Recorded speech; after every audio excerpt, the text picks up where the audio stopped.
But having considered it, I turned it down, making a conscious decision to spend the rest of my life in County Roscommon, and in particular in Boyle. I have never regretted that decision. Yes? Yes? My work as editor has given me a greater knowledge of the county. Yes. It enables me to become involved in local activities.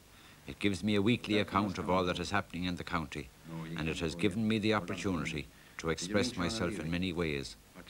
I feel that every week I am going into the homes of every family in the county to tell them what is happening in Roscommon. I know the county intimately, where every townland is, almost where every family lives. I feel I can reflect their views when I comment on something, and I can almost say what the reaction of every reader will be to any particular item in the paper. Well, we seem to have a spot of trouble on that part of the blanket, so if we could Yes, use the lads that, to do something about it. I can do, yeah. It's a most interesting life which never becomes dull. Every day brings a new happening, a new story to be covered, people to meet and to talk to. It can be a leisurely way of life with many compensations and a great feeling of satisfaction when another week's issue rolls off the presses.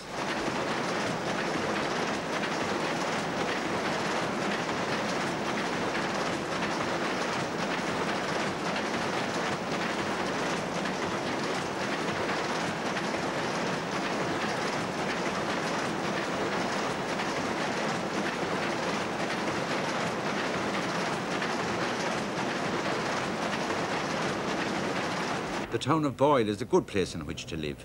It has all the facilities of a good provincial town. 50 yards of almost any street will supply a family with all its requirements. And it has a community spirit which is highly developed. I married a Boyle girl and I've made my home here, and I can reach my place of work in the morning in a couple of minutes.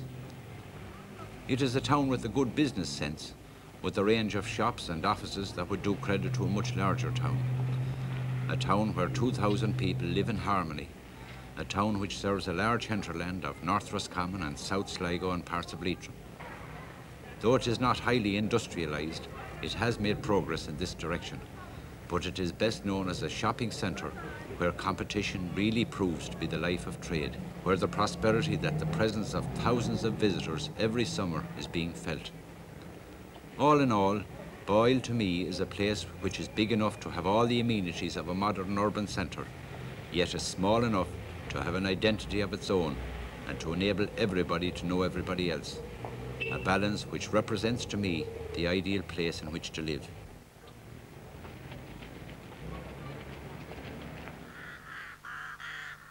The town grew up around the Cistercian Abbey, founded by Maurice O'Duffy and monks from Mellifont in 1161.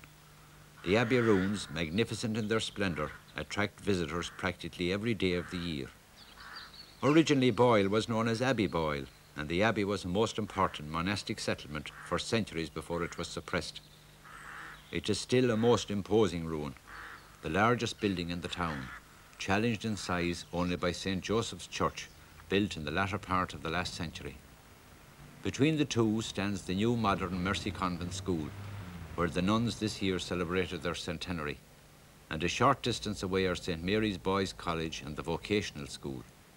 These three post-primary establishments have a unique system of common enrolment, initiated here and now officially recognised by the Department of Education.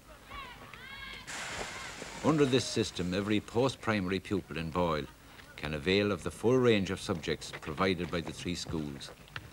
One outstanding feature of the system is that it works. If the young people of the area are well looked after, so too are the senior citizens.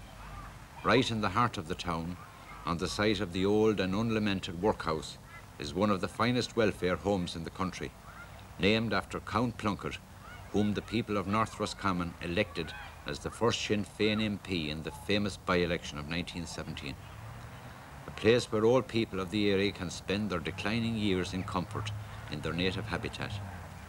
It was built 3 years ago by the Western Health Board, thereby ending the town's 40-year fight for such facilities as are now provided there. In the same grounds, flanked by fine houses built by the County Council and the Town Commissioners, is a health centre, where a large range of clinics provides for the health needs of the people of this area.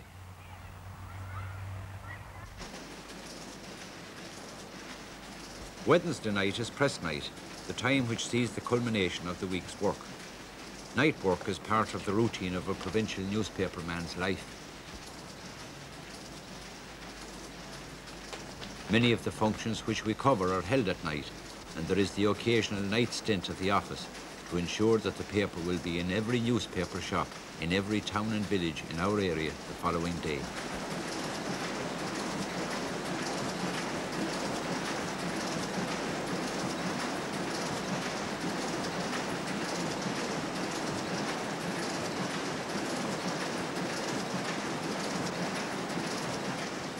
But it's not all work and no play.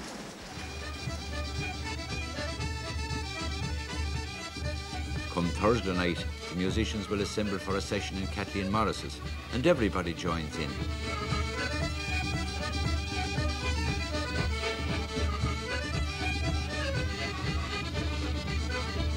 Garage man Jimmy Flaherty rattles off reels on the accordion.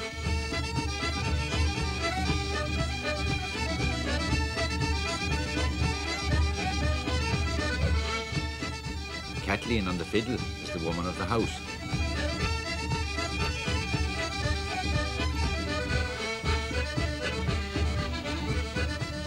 On the bowron is Christy Slane, a farmer from the Curlew Mountains.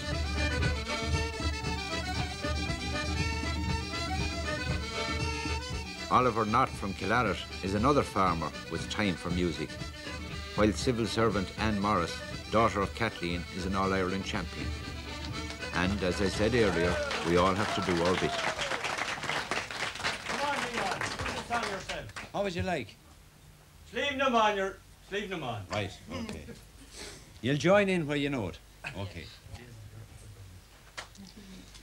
Alone, all alone, by the wave-washed shore, and alone in a crowded hall. But whatever about the valley of Slieve na Mon, this to me is the most enchanting valley in all Ireland. The valley at the foot of the Curlew Mountains, where lies the beautiful Lough. For hundreds of years, it could be admired only at a distance, when it formed part of the 29,000-acre Rockingham estate owned by the King Harman family. Then came the fire in September 1957, which destroyed the mansion house of Rockingham, the end of an era. 3 years later, I had the honour of signing the transfer of part of the estate to the local Tourist Development Association, and of afterwards handing it back to the Department of Lands to be incorporated with a larger area. The beautiful Lough Forest Park had become a reality. It is a unique development, providing a wide range of tourist amenities. It is a place where you can commune with nature to your heart's content, where fishing and boating and camping and caravanning can be enjoyed to the fullest. An area of great natural beauty, with a profusion of woodland walks and nature trails. A place of relaxation in a pollution-free atmosphere.